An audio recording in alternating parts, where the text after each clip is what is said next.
must at the outset appeal to you all to listen carefully to the several arguments advanced in support of the new scheme of education and give it a fair trial. The matter is complicated. It is unfortunate that small matters should have become so complicated. Big questions get through without any trouble, but sometimes small matters are not easily understood. This appears to be a natural phenomenon. We all readily understand that a stone is dangerous, but we do not easily understand the potentialities of the air with which we are surrounded. I would compare elementary education to the wind. We should realize it is powerful. Like the wind, elementary education should be spread all over without being noticeable. Para.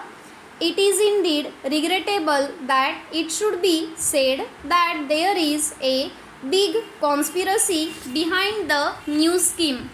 Probably because I am its author, some people suspect that there is something accepted it and the scheme might have worked successfully.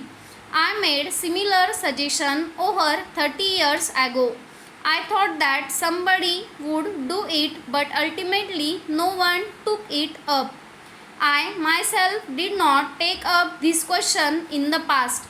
In my old age, I thought that I should put it through.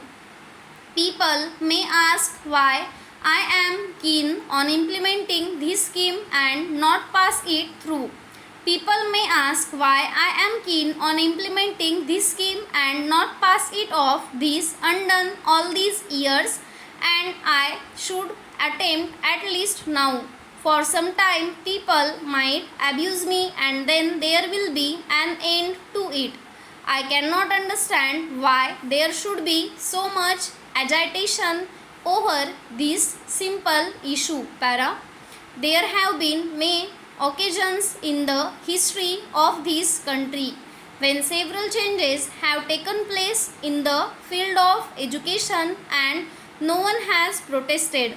People in olden days were fortunate, but I am not unfortunate because for the small change I am introducing there is no much protest. To my mind, the confusion that is created in the minds of the people and the mistaken notion that education gets employment is the cause of what I call the disease.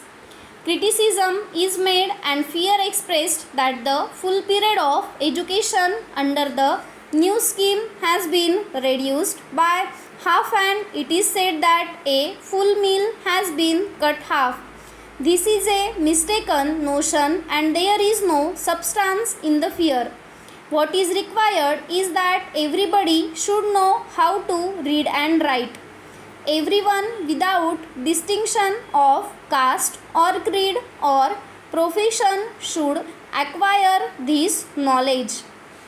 It would be a good thing for every one of them to be educated. How this is to be achieved is the question.